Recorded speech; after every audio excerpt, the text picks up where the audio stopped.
Welcome to my video. Pengimbasan berbagi praktik baik dengan rekan sejawat. Konsep jurus BK hebat. Jurus 6 bangun kolaborasi dengan mekanisme ARKA. Selamat menyaksikan. Bismillahirrahmanirrahim. Assalamualaikum warahmatullahi wabarakatuh.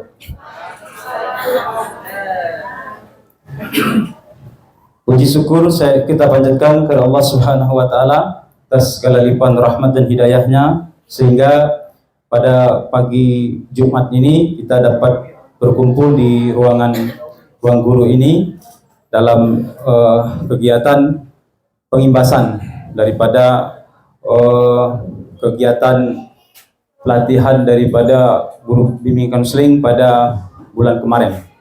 Kemudian salawat beriring salam kita sampaikan atas junjungan kita Nabi Muhammad SAW. Semoga dengan bersalawat kita mendapatkan syafaatnya yaumil akhir nanti. Amin ya rabbal alamin. Terlebih dahulu yang saya hormati Bapak Kepala Sekolah SMA Negeri 2, dalam hal ini diwakili atau masih dalam perjalanan, insyaallah akan segera bersama kita di ruangan ini. Kemudian yang saya hormati Bapak Ibu Wakil Kepala Sekolah, kemudian staf tata usaha SMA Negeri 2 Rejang Lebong, kemudian Bapak Ibu Dewan Guru SMA Negeri 2 Rejang Lebong, dan juga adik-adik PPL yang sempat hadir di ruangan guru pada hari ini mengikuti kegiatan kita pada hari ini. Baik Bapak Ibu, tidak berpanjang mukadimah, adapun pengimbasan yang akan saya sampaikan pada hari ini terkait bahwa bulan September kemarin, tepatnya di tanggal 17, kemudian 18, 19, 20, saya mendapatkan surat tugas dari Dinas Pendidikan dan Kebudayaan Provinsi Bengkulu untuk mengikuti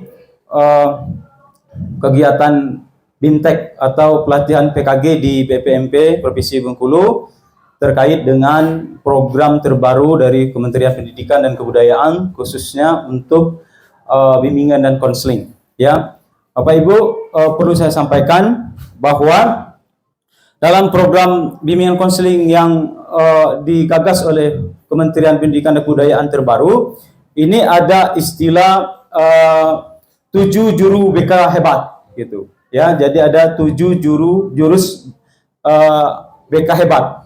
Namun dalam hal ini, Bapak Ibu, saya sebagai calon Pasda, nah, ini adalah salah satu syarat untuk mendapatkan sertifikat fasilitator daerah, gitu. Dan saya merasa sangat bersyukur setelah saya bertugas di SMA Negeri 2 ini mendapatkan kesempatan ini, karena sejak lama dari 2015 dulu baru terlaksana atau terpanggil lagi di 2025 ini. Sudah cukup lama Bapak Ibu, ya. Jadi kalau dulu Bapak Ibu di BK itu ada istilah BK 17+, ya. Namun sejak 2017 itu ada lagi namanya program pemerintah itu POP, gitu ya, yang kami ikuti juga di Palembang waktu itu, bersama juga dengan Pak Nyarman mewakili SMA Negeri 2 ini. Waktu itu saya masih berada di SMK Bapak Ibu, ya. Nah, jadi hari ini ada gagasan baru dari Kementerian Pendidikan dan Kebudayaan khusus untuk bimbingan konseling, yaitu 7 jurus BK hebat. Adapun dari ke-7 jurus BK hebat ini Bapak Ibu, pertama yaitu kenali potensi. Kemudian kedua, kelola emosi. Kemudian ketiga, tumbuhkan resiliensi. Kemudian yang keempat, jaga konsistensi. Kemudian yang kelima, jaga koneksi. Dan yang keenam adalah bangun kolaborasi. Kemudian yang terakhir adalah menata situasi. Namun dalam hal ini, saya berkewajiban menyampai 3 jurus saja dalam pengimbasan ini. Jadi minta untuk sebagai syarat untuk mendapatkan sertifikat atau dinyatakan lulus dalam kegiatan Pasda itu. Yang pertama adalah jurus 1 dan jurus 2. Boleh dinaikkan? Jadi jurus 1 dan jurus 2 ini, pertama adalah kenali potensi. Kenali potensi ini Ibu, Bapak Ibu, sudah saya laksanakan, sudah pengimbasannya itu di kelas 10B pada tanggal 14 kemarin di kelas 10C. Adapun kegiatannya adalah uh, melaksanakan asesmen Bapak Ibu. Jadi melaksanakan asesmen di kelas 10B, yaitu asesmen gaya belajar. Khususnya ada dua. Pertama melalui aplikasi yang biasa kita pakai sebelumnya, kemudian juga melalui akun pintar. Jadi kita bandingkan antara hasil kedua asesmen tersebut. Alhamdulillah sudah saya olah, ini sudah saya laporkan ke Pasnas saya, alhamdulillah sudah diterima kemarin. Ya, kemudian kemarin saya melaksanakan jurus yang kedua, yaitu kelola emosi. Kelola emosi ini Bapak Ibu, ya, saya laksanakan di kelas 10A, ya, di kelas 10A dengan materi mengendalikan emosi dan amarah, begitu. Karena apa? Ini sangat penting sekali, ya, untuk kita laksanakan, kita berikan ke siswa kita, karena mengingat beberapa kejadian yang viral beberapa hari ini, ya, yang kita saksikan di media sosial, bahwa banyak peserta didik kita, kemudian baik juga guru, ya, atau siapapun yang ada di lingkungan sekolah ini, ketika tidak mampu untuk menahan atau mengelola, ya, mengendalikan amarah atau emosi yang kita miliki, maka terjadilah hal-hal yang negatif sehingga fatal gitu untuk kita sebagai seorang guru, gitu ya. Kemudian untuk pengimbasan selanjutnya adalah di jurus 6. Boleh naikkan Pak Ali? Di jurus 6 ini, jadi jurus 1 sampai jurus 5 itu khusus untuk ke siswa. Jadi jurus 6 ini membangun kolaborasi, dan jurus 7 itu khusus untuk guru, kemudian sesama guru BK bisa dilaksanakan melalui MGBK, atau kalau guru MGMP, atau dengan kesempatan yang seperti yang kita laksanakan pada hari ini. Ya, ini minimal pesertanya sebenarnya 14 orang atau 15 orang. Tapi alhamdulillah Bapak Ibu bisa mengikutinya. Saya bersyukur, ya, bisa hadir atau menyampaikannya ini lebih supaya kita sama-sama mendapatkan pengetahuan ini. Baik Bapak Ibu, yang saya langsung saja ke materi jurus 6, yaitu bangun kolaborasi, ya. Bangun kolaborasi ini Bapak Ibu. Nah, terus lanjut, ya. Apa yang dimaksud dengan bangun kolaborasi? Bangun kolaborasi melalui sistem ARKA, Bapak Ibu. Mungkin dengan metode ARKA, Bapak Ibu sudah, saya yakin, ya, Bapak Ibu guru yang hebat di Semanda ini udah paham tentang apa yang dimaksud dengan metode ARKA ini, ya. Jadi guru BK dan guru kelas. Guru kelas yang dimaksud di sini adalah juga guru mata pelajaran, guru wali, dan guru wali kelas, ya. Itu keterangan dari Pasnas saya. Menguasai kompetensi sebagai penghubung partisipasi semesta antara keluarga, sekolah, masyarakat, dan media, serta berbagai pihak dalam melaksanakan proses bimbingan karakter dan pengembangan potensi murid secara maksimal. Itu yang dimaksud dengan bangun kolaborasi melalui metode ARKA ini. Sedangkan apa yang dimaksud dengan metode ARKA, kita bisa lihat di slide selanjutnya. Next. Ini Bapak Ibu, ya. Jadi ARKA itu singkatan dari aktivitas, kemudian refleksi, konseptualisasi, kemudian aplikasi. Bagaimana penerapannya, ya? Bermain peran dan studi kasus, ya. Ketika kami juga sebagai guru BK, alhamdulillah di Semanda itu diberikan kepercayaan untuk mengampu di dalam kelas, dapat jam mengajar. Seperti saya setiap hari Selasa di kelas 10B pada jam 11.15, kemudian di hari Kamis yaitu di kelas 10A 12.30, ya. Jadi masuk ke dalam memberikan materi dengan mengikuti metode ARKA ini, yaitu bermain peran dan kasus. Jadi anak-anak tidak hanya mendengar ceramah kita yang monoton, yang satu arah itu Bapak Ibu, ya. Jadi mereka juga ikut dengan materi, beraktivitas terhadap materi yang kita berikan itu. Apakah misalnya melalui ice breaking yang kita lakukan dengan dalam bentuk game, ya, atau juga dalam bentuk quiz, gitu, ya. Kemudian kita memberikan ruang kesempatan kepada siswa untuk berdiskusi, menggali makna di balik permainan atau simulasi atau materi yang kita sampaikan hari itu kepada siswa. Misalnya saya kemarin misalnya menyampaikan materi tentang kelola emosi, jadi siswa dapat berpikir secara sendiri, menuangkan idenya, pendapatnya, dan kita berikan kesempatan untuk maju ke depan. Misalnya kita berikan dia kesempatan, kemudian dia menyampaikan itu. Kemudian konseptual, mekanisme kolaborasi dalam menyelesaikan permasalahan murid ya dalam bentuk problem solving, strategi pelibatan orang tua di satuan pendidikan. Ya, ini alhamdulillah di Semanda sudah kita laksanakan ya konseptual ini. Bagaimana kita melakukan kerjasama ya kepada orang tua ya, wali kelas, guru wali ya, alhamdulillah udah kita laksanakan. Kenapa penting Bapak Ibu? Sangat penting sekali. Seperti kejadian kemarin dengan anak Ibu Nopi ya, Nopi Aryani terjadi kemarin gitu. Jadi beberapa waktu yang lalu ya kita itu panggil wali siswa gitu ya. Dan dengan sangat percaya sekali siswa itu bawa ke sekolah. Kemudian kita juga senang karena mereka datang dan kita bisa ajak kerjasama. Tapi ternyata setelah tampak pendalaman yang berarti, ternyata setelah beberapa bulan, ternyata yang dibawanya bukan walinya kandungnya, tetapi ya tetangga atau orang yang dikenalnya. Dan sudah berani membuat surat pernyataan bahkan bermatai 10.000 Bapak Ibu. Nah ini artinya ke depannya insya Allah kami dari tim BK insya Allah akan lebih selektif lagi dalam hal ini, dalam bekerja sama dengan orang tua, kemudian mengecek data siswa pribadi siswa itu, baik waktu dia baru masuk ke sini, kemudian apabila perlu kami laksanakan home visit ya secara pribadi terhadap siswa asuh kami masing-masing Bapak Ibu ya. Kemudian melalui aplikasi praktik kolaborasi problem solving ya, melalui aplikasi seperti misalnya permainan game tadi juga Bapak Ibu ya. Oke, next ya. Kemudian apa manfaatnya? Ya, manfaat dari kolaborasi ini ya membantu murid menyelesaikan masalah secara lebih efektif dan holistik ya. Karena apa? Sangat efektif sekali Bapak Ibu ya.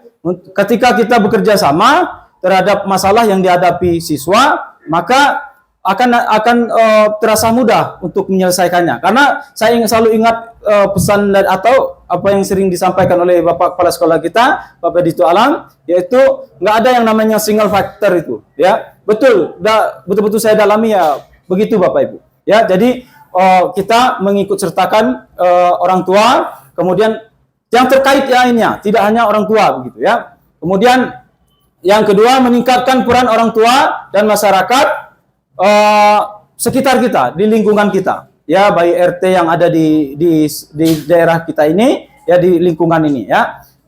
Tapi dalam wujud kita berada di tengah masyarakat, seperti bulan lalu kita udah melaksanakan program sedekah, ya, segenggam beras seperti telur.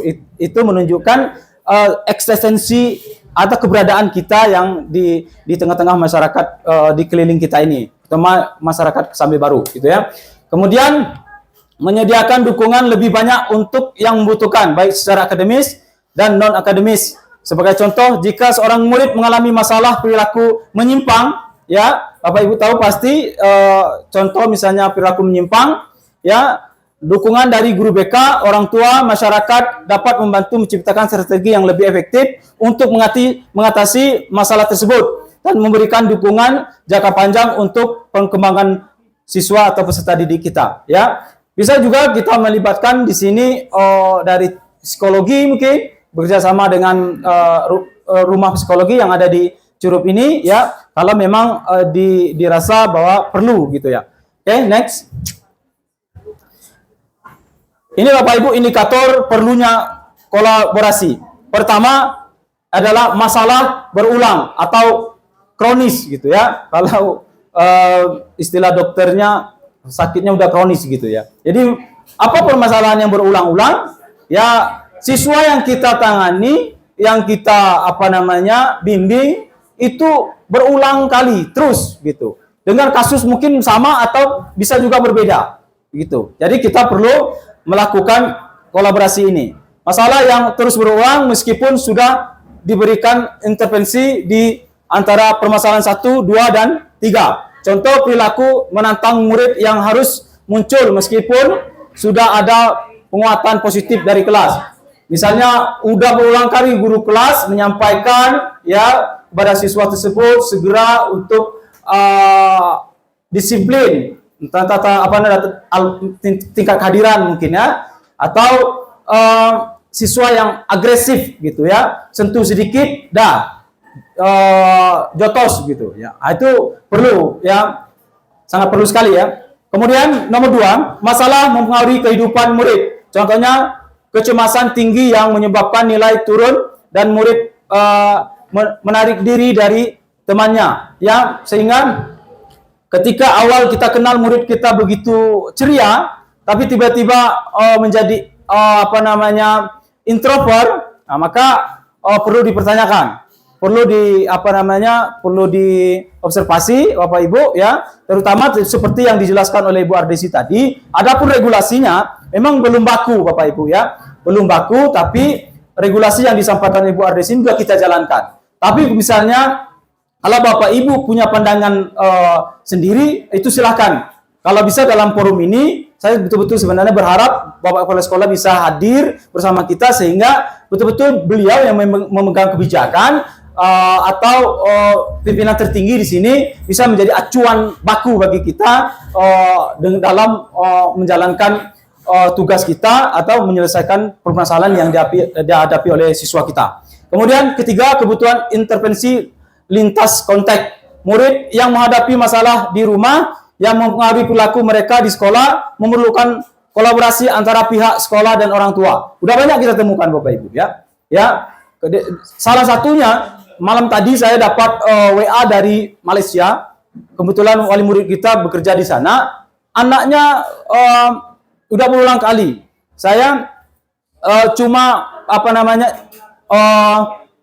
ingin memperlakukan regulasi itu saja lagi terhadap anak itu. Ya, kemudian dengan karena apa?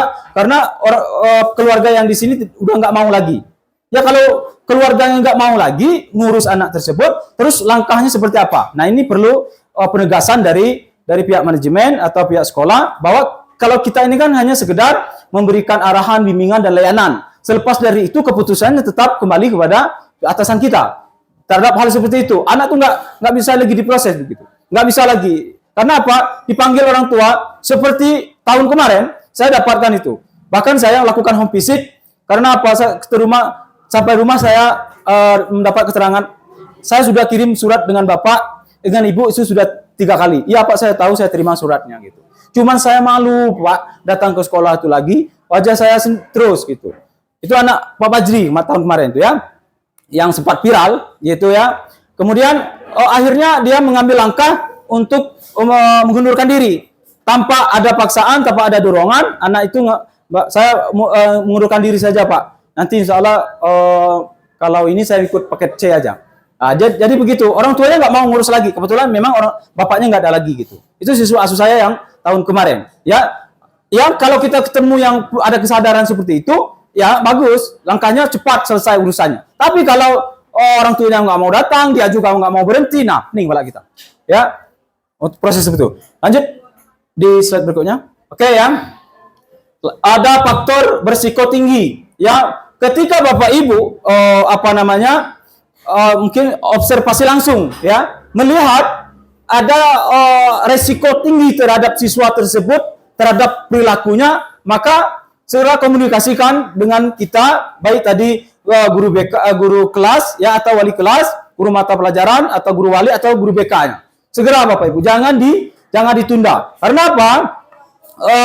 Karena akan berimpact fatal nanti, ya. Karena tahun kemarin ada kasus, mungkin tidak sekolah kita tapi di SMK di kota, anak-anak yang bunuh diri. Yang bunuh diri hanya sekedar sepele, setelah dilakukan dicek masalahnya hanya karena putus cinta gitu ya. Anak tersebut ya begitu ya. Mungkin Bapak Ibu juga tahu yang tahun kemarin Bapak Ibu ya. hal seperti ini, ketika guru kelas sudah tahu, jangan diamkan. Memang ini adalah rahasia kita bersama. Ya, intern saja kita berkolaborasi untuk menyelesaikan masalah itu. Kalau terjadi sampai hal demikian, kita juga berdosa, Bapak Ibu. Kalau kita tahu ya, kita berdosa karena kita ikut mendiamkan dan tidak menjadi solusi bagi siswa tersebut. Dengan lagi penat tuh pikiran, penuh. Apalagi misalnya cewek di usia 15 tahun dah. Belum ini. Cinta lebih besar dari segalanya gitu ya. Itu. Kemudian yang kelima, dibutuhkan informasi atau dukungan dari pihak lain. Seperti saya sebutkan tadi Bapak Ibu ya. Psikiater perlu bisa sekolah bisa memfasilitasi, kenapa tidak? Ya. Seperti kita 2 tahun yang lalu bekerja sama dengan pihak rumah psikologi yang melakukan ABK. Tes ABK Ya, minat bakat Bapak Ibu. Nah, itu kita lakukan ya. Juga misalnya ketika kita terancam Bapak Ibu ya, kita kalau bila perlu sekolah menyiapkan pengacara untuk kita. Karena apa? Karena tidak semua orang yang kuat di BAP di polsek situ. Jangan-jangan gemetar sampai demam gitu. Karena apa? Karena kita merasa terpojok terus. Tapi kalau kita ada pendamping, ya nggak terlalu begitu cemas begitu ya, agar berkurang. Lanjut. Ada nomor 6 ya. Kolaborasi membantu memahami masalah murid dengan lebih baik. Tentu ini adalah harapan kita Bapak Ibu ya. Ketika ada masalah serius seperti bullying atau murid yang membutuhkan perlindungan khusus, tim sekolah perlu bekerja sama untuk mencari solusinya. Alhamdulillah ya, semenjak lebih kurang hampir 3 tahun saya di sini, nggak ada kekerasan bullying yang berarti. Ini berkat betul-betul kerjasama kita semua Bapak Ibu, dan kita tidak membiarkan itu. Dan sekolah ini saya lihat administrasi kemudian pengenangannya sudah sangat bagus sekali ya. Namun kendala tetap ada di lapangan. Terus lanjut ya. Ini kita berbagi peran Bapak Ibu. Mungkin udah lama BK di Semanda ini ya, dari semenjak Bu Artini dulu, senior kami, mana ada Bu Ita ya, sebenarnya kami yang berkecimpung hari ini. Hari ini kami ingin menjelaskan sebatas mana peran yang kami lakukan sebagai guru BK di Semanda ini, Bapak Ibu ya. Pertama, pelayan yang mendirikan dalam mengembangkan potensi diri murid, baik dalam bidang pribadi, sosial, belajar, dan karir. Jadi ada 3 layanan yang akan kami berikan di setiap tahunnya Bapak Ibu. Pertama, yaitu bidang pribadi, kemudian sosial, belajar, dan karir. Pribadi, kita ikut di sana. Ikut memfasilitasi, membeli ruang pada siswa untuk menceritakan permasalahannya, baik melalui konseling individu, atau hanya sekedar komunikasi biasa, ngobrol biasa. Kita selalu memberikan ruang itu terhadap siswa kita yang ada di Semanda ini ya. Kemudian sosial, bagaimana bersikap, bergaul dengan teman sebaya ya, agar di dalam kelas siswa tidak tersudutkan. Karena apa? Karena di masa perkembangan sekarang ya, anak ini kan masa transisi ini. Baru meninggalkan pubertas, ingin ke dewasa awal. Sikap-sikap yang di SMP kemarin, yang pubertas itu masih kadang terbawa begitu. Terbawa, oleh karena itu terjadilah miskomunikasi di kelas ya, bahkan di masyarakat, terbawa ke sekolah. Ini kita selalu antisipasi dengan layanan baik klasikal maupun layanan konseling individual. Juga belajar. Ini tadi seperti kemarin saya sudah menerapkan bagaimana asesmen gaya belajar. Ada 3 Bapak Ibu ya, ada visual, kinestetik, kemudian yang ketiga konseptual ya. Apa yang ketiganya? Kalau nggak salah ya. Itu Bapak Ibu. Kemudian yang kedua, kebutuhan kolaborasi, mengembangkan program BK dan intervensi terpadu melalui kolaborasi lintas peran di sekolah ini, gitu ya. Jadi melalui program yang kami susun, kemudian dari asesmen yang kami berikan di awal, ya, di awal kemarin, kemudian kami tuangkan di dalam program, kemudian di dalam program itu kami akan mengikut sertakan siapa yang akan terlibat untuk pemberian layanannya di kelas itu. Kemudian yang ketiga, sumber kerjasama guru kelas, guru wali kelas, guru mapel, dan juga termasuk guru wali.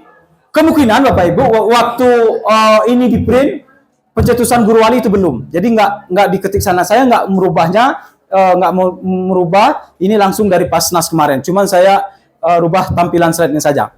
Kemudian pihak yang terkait lainnya itu ya sumbernya. Jadi ada guru BK, guru kelas atau guru wali atau guru mapel. Ya itu yang terkait kerjasamanya Bapak Ibu. Selanjutnya.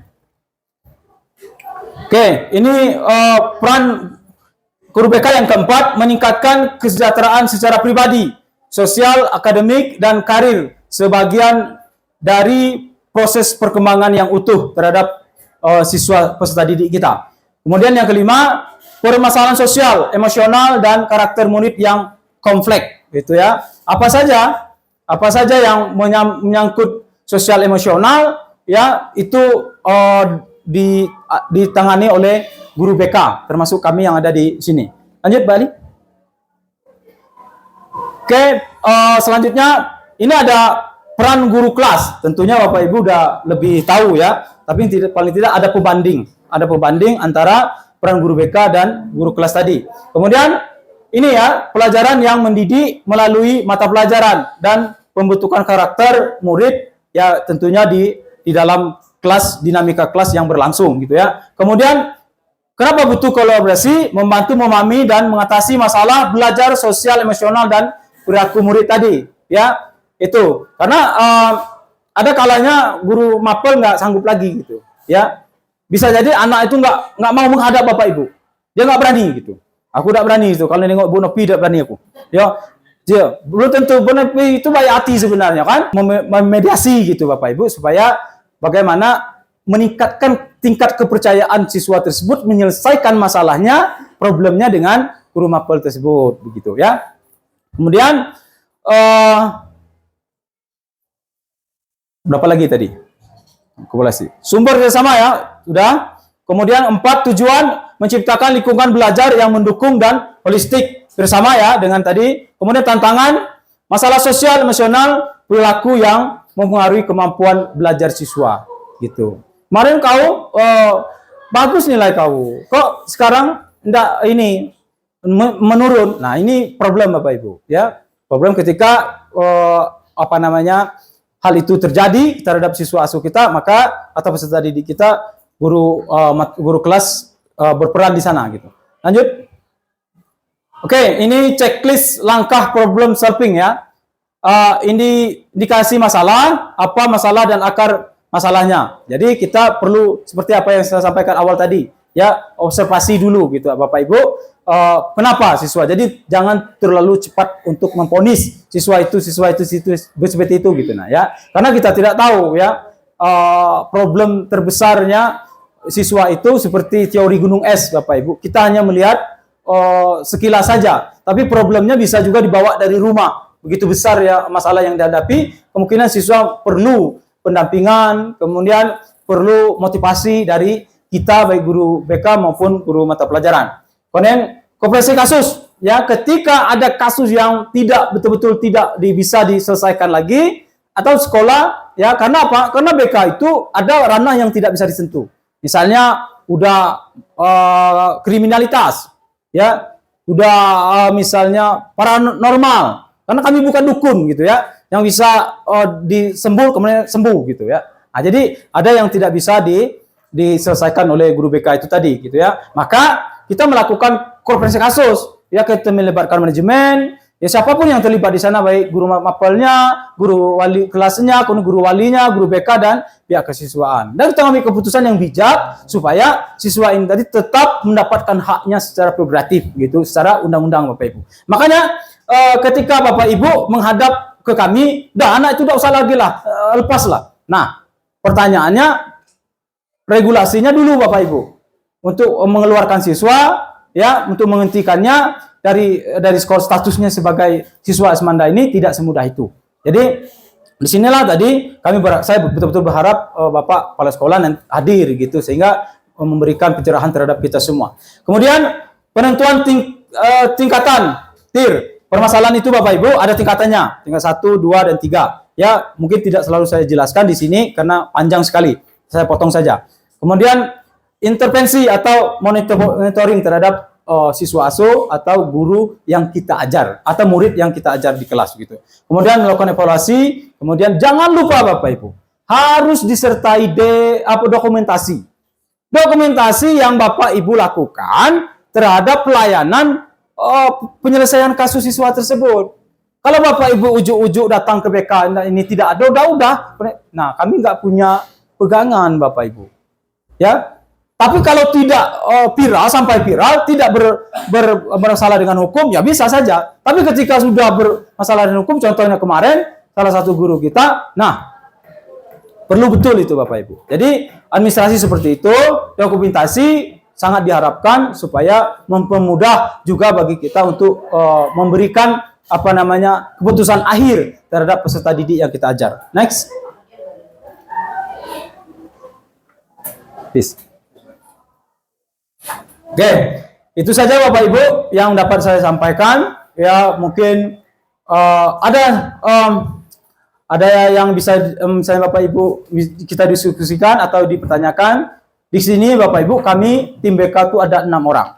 Ya, tentunya semuanya berperan aktif. Bapak Ibu ketika bisa pilih mana yang menurut Bapak Ibu berkomunikasinya lebih elegan. Silakan pilih. Kalau dengan saya silakan, ada Pak Nyarman, ada Ibu Uninelis Nurdin, kemudian ada Bu Presi dan Bu Lita dan Anissa Ana. Ya, kalau misalnya walaupun siswa tersebut bukan siswa asuh saya.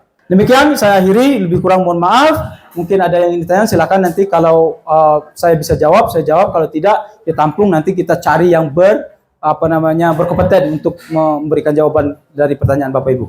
Lebih kurang mohon maaf. Billahi taufiq wal hidayah. Assalamualaikum warahmatullahi wabarakatuh. Saja. Ingin mengajukan atau berdiskusi dengan Pak Karnolis, silakan Bapak Ibu. Ya, silakan Bu Endah. Dengan siapa Bu Endah? Pak Karnolis. Pak Karnolis. Saya pernah membaca tentang etika dasar pelayanan BK. Yep. Salah satu diantaranya adalah kerahasiaan di situ.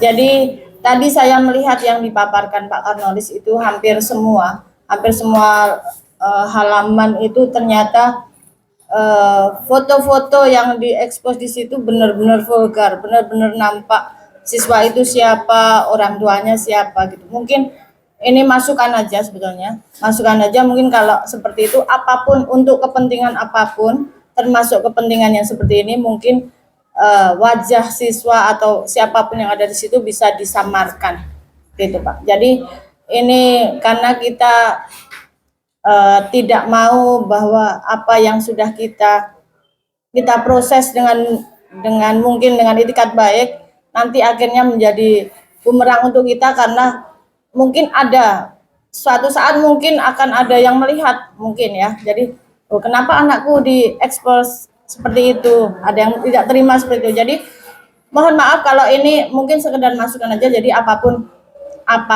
yang kita punya terkait dengan privasi siswa atau orang tuanya tadi, karena orang tuanya juga ada yang terekspos Pak, jadi mohon untuk di blur atau mungkin sedikit diberi animasi gitu.